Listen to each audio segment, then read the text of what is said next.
Hey guys, for vlog nga diba? Hey guys, for today's video.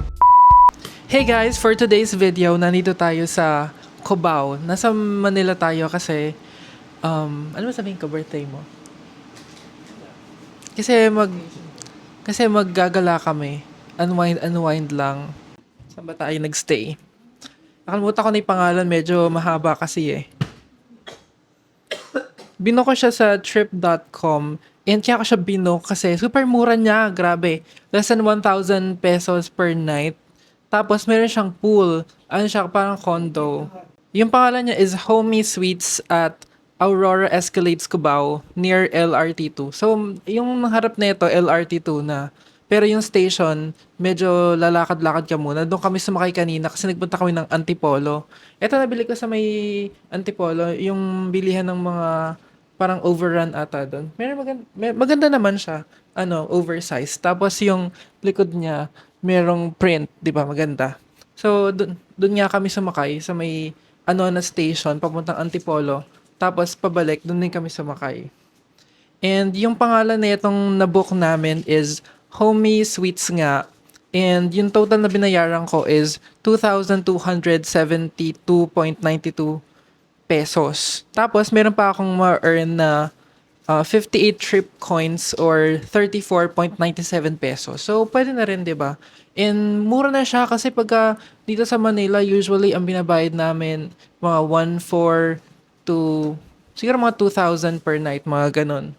And bukas, kanina kasi nung nag-check-in kami, hindi daw available yung pool, sarado daw. Pwedeng pumunta sa pool area, pero bawal mag-swimming. Gusto ko pa na mag-swimming. So, bukas na kami mag-swimming. Ang open daw, 6 a.m. Tapos pwedeng maligo hanggang 6 p.m. Pero nang binasa ko sa may trip, sa may app, pwede daw hanggang 10 p.m. Ewan ko lang kung ano talaga yung totoo. So, check namin tomorrow. So, ngayon, mag-room tour tayo. Tingnan natin kung ano itsura na itong kwarto na to. Papakita ko sa inyo. Ayan. Ito yung harap niya. Hindi, parang condo nga siya. Ito lang part na to, itong room na to, rent nila. Yung parang Airbnb, parang ganun. So, ayan. Ayun yung door. Pakita ko sa inyo yung labas. Maganda yung lobby nila eh. Ayan, maganda yung labas. Nasa 12th floor kami. And malaki talaga siya. Ayan. Tapos, ayun yung papasok. Tapos dito yung kitchen. Meron ditong exhaust, pero bawal daw magluto. Pero meron naman silang mga, may mga baso, ganun, mangkok, kutsara, etc. etc. Pero bawal magluto. Ang weird nung ganun. Pero anyway, ayan, meron siyang faucet. Ayan, dito ka mag-toothbrush. Tapos meron din palang mga cabinet dito sa baba. Pero wala naman siyang laman. Ayan, ganyan-ganyan lang. Merong cutting board. Tapos, dito sa kanan, ito yung CR. Medyo malaki din yung CR. Ayan. Ayan yung CR. Maganda naman siya. Meron ding heater. Tapos meron na siyang shampoo tsaka body wash. Tapos may baso din dito pang toothbrush. Pero hindi ko mas gagamitin kasi hindi naman ako nagbabasa pag nagto-toothbrush. Ang concern ko lang sa kanya is wala siyang bidet. So, nahihirapan akong mag-CR dito. Yun lang naman. Pero maganda na rin. Pwede na siya. And dito, merong maliit na ref. Kit nga ng mini ref. Meron pang freezer sa taas. So, pwede ka maglagay ng ano, ano ba lalagay? O basta yung mga niyayeluhan, ganun. O, ayan. Tapos, meron din dito sa baba, Hyundai yung brand. Meron palang Hyundai na ref. Ngayon ko lang nalaman. And dito, meron siyang electric fan. Tapos, merong lamesa dito. Merong initan. Ang cool nga ng initan kasi etong initan na to, meron siyang tubig sa ilalim. Meron siyang tangke ng tubig. So, pag pinipindot dito eh. Pagka pinindot mo siya, lalabas yung tubig dito. Lalabas yung tubig doon. Tapos, dito pwede mo na rin siya initin dito. Pang mga ano lang siya, parang tsaa-tsaa, ganun. Pero pwede rin, tinry namin kanina, yung champion, yung parang Milo. Pwede na din, pa onti-onti lang yung lagay. Kasi maliit lang yung lalagyan na provided nila. Yung ganito lang, pang tsaa-tsaa lang. And ayan, meron ding TV. Pwede daw mag-Netflix, pero kailangan may sarili kang Netflix account. So, kailangan meron kang Netflix para makanood. Pero may dala naman akong laptop, so kung manonood ako sa laptop na lang ako manonood, di ba? Mas madali pang i-set up. And ayun naman, meron din siyang aircon. And yung aircon niya, Panasonic, malamig din naman siya. Pero mas maganda kong itodo. Kasi kanina nung natulog ako, medyo hindi umaabot dito sa bedside eh. So, ayan, todo natin siya para malamig na malamig talaga. And ayan, ito yung kama. Double bed siya. Actually, yung nakita ko, sabi pwede daw hanggang 3 tao, pero dalawa lang naman kami. And dito, sa bed na to, kasya naman siguro mga 3. For example, 2 adults tas 1 child, ganun. Tapos meron din ganito. Ewan ko ba kung ano to, kung sofa bed ba to or something. Pero parang pwede rin siyang tulugan. Ewan ko lang kung kasya. Pwede siguro mga bata, ganun. Tapos, ayan, dito naman merong mirror. Ayan, malaki yung mirror. Tapos, merong sabitan ng, siguro basang damit, ganun, or yung mga maraming damit. Yun lang naman. Tapos, meron din pala siyang, ano dito, meron siyang window. Pero wala na siyang view kasi gabi na eh. Pero ayun sa baba yung pool. O, di ba bongga? Lahat ng rooms may view ng pool. I mean, hindi lahat, pero yung nasa side ng pool. Ayan, so kita mo siya. Kaninang may ilaw pa, may araw pa, kita siya. So tomorrow nga maliligo tayo. Ayun, so nakagayak na ako. And ngayon, maghanap tayo ng mga kainan. Kanina nagpunta kami, naggala lang kami sa may Antipolo nga. And ngayon naman, nung pagka-uwi namin, antok na antok ako, so natulog muna ako. Ngayon, parang 7 p.m. na ata.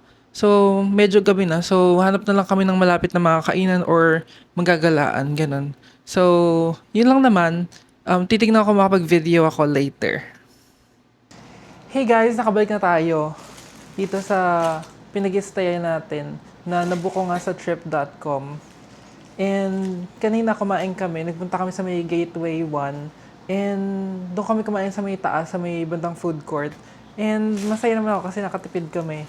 Ginagastos lang namin kulang 300 pesos. Dalawa na kami. So mura na yun, di ba? Kasi sa iba like BGC, 500 isang tao lang yun. So, yun. After nung kumain, nag-ikot-ikot kami. Tumingin kami ng mga pwedeng mabili, ganun. Pero wala man talaga akong balak mamili or mag-shopping. Pero, nakita ko kasi to sa may straightforward. Kaya napabili ko. Magbe-beach kasi kami next month, April. So, gusto ko rin ng beach na bag, ganun. Tamang-tama nakita ko. Ganito yung mga type ko talaga na mga bag. Ayan. Saka yung kulay kasi niya, parang green or matcha. Ayan. Nakita ko pa lang sa display. Pauwi na talaga kami nun eh. Pero nakita ko siya sa display. Titignan ko lang dapat. Pero, nagandahan talaga ako. Tapos nasa sales stock ako. Hindi ko alam kung tama ba yung desisyon ko eh. Ayan. Pero maganda naman siya. So, siya, shoulder. Tapos, dito lalagay yung mga gamit. Ang nagustuhan ko sa kanya, yun nga yung kulay, matcha siya. So, very aesthetic. Tapos maganda yung texture niya. Sabi, water repellent daw siya or something. Ewan ko kung totoo, pero pwede na din. Tsaka, ang isa pang maganda sa kanya, de-zipper siya. So, safe yung mga gamit mo sa loob. Hindi makikita kung ano mo yung gadgets or etc. na nakalagay sa loob.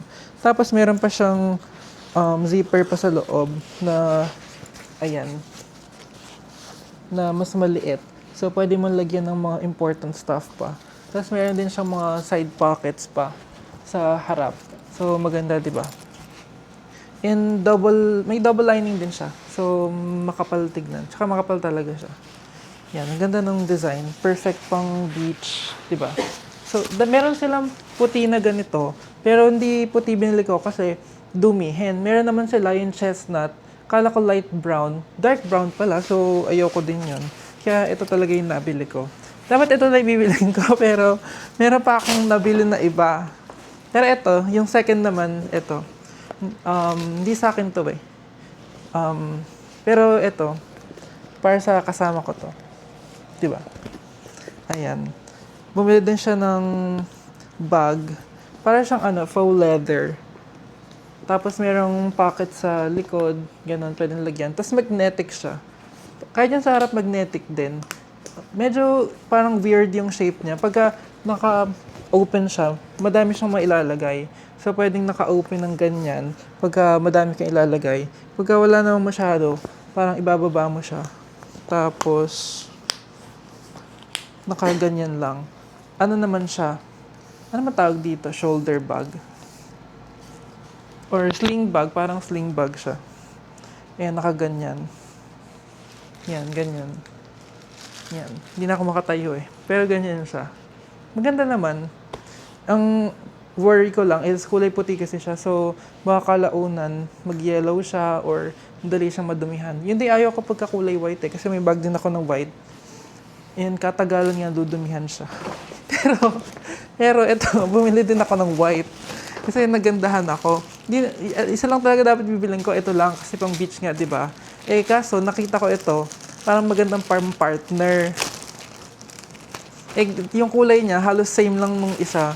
Itong binili ko. Ito naman parang dark green siya. Ayan. Ano siya? Sling bag din. Maliit na sling bag. Tapos meron siyang strap na parang rope na ewan. Eh, hindi ko lang alam kung paano ikabit to. I-figure out ko na lang. Pero yung isa kong binili, nakakabit na yung ganto, yung parang rope. Ayan. Maganda yung texture niya. Parang same lang nung sa binili kong, eto yung beach bag. Pero dark siya. Darker yung kulay. Eto, pakita ko. Layo ko nga sana ng puti, pero ang ganda kasi ng puti. Tapos, meron pa siyang promo. Yung promo niya is pagka isa lang bibili mo, parang $9.99. Pero pag dalawa ibili mo, $9.99 din. So, buy one, take one. So, dalawa na ibinili ko, of course. Ayan. Mas maganda ito, kasi ito, stock lang to. I mean, ito yung display pala nila. Display nila to. So, hindi na inalis yung strap na ganito. And pagka isusuot mo siya, masyado pala maikli. Ayan, pwede siya parang shoulder bag lang, ganun. Tapos nakaganyan lang sa'yo. Diba? Diba ang ganda? Ayan, ganun. Tapos pwede rin siyang habaan. Gawin mo siyang sling bag. Ang ganda ng design. Na-imagine ko, diba, suot-suot ko tong, diba, may dala akong beach bag. Pagka marami kong dadalin, like yung fan or something, ito yung dadaling ko. Pero pag maglalakad-lakad na lang, iwanan ko na to. Tapos, ito na rin dadaling ko. For example, nag-island hopping. Di mas maganda pag maliit lang yung dala. So, baka ito dadaling ko. Tapos, gagawin ko siyang sling bag para madali siyang dalhin. And sana ito, water repellent din para hindi mabasa yung gamit ko. Pero ang ganda niya, di ba? Kahit na maliit lang. Tapos, meron din siyang zipper. So, pwede mo siyang isara. So, safe naman yung gamit kahit papano. Tapos, sa loob, meron din siyang zipper na maliit. So, pwede ditong ilagay yung mga important pa na stuff, pera, ganun, or cellphone. Pero pag cellphone, parang alanganin eh. Siguro mga wallet card or something. Tapos the rest, sa labas na lang. Diba ang cute niya? Yun lang naman. So, yung total nitong lahat ng nabili namin, 3,000, kulang 3,700. Medyo parang napa-double take ako, nakita ko yung final price eh. Pero maganda naman kasi talaga. So, magagamit ko naman siya. Kahit na hindi beach, like, lalabas lang ganun, pwedeng ito yung isuot. Or ito. Yan. I'm super happy naman. And tomorrow nga, tomorrow ng morning, gusto ko mag-swimming. Swimming kami dun sa pool dito sa condotel or sa pinag-stayan namin dito. And, ayun. Yun lang naman. Tingnan natin kung maganda may pool nakita namin kanina. Pero tignan natin kung may enjoy natin. Tapos, balak din namin na yun talaga yung gagawin namin, magta-Chinatown. So, magta-Chinatown, tapos baka dumaan sa may Ampin or sa somewhere. Ewan ko lang kung ano pa iba namin gagawin. So, tomorrow na lang.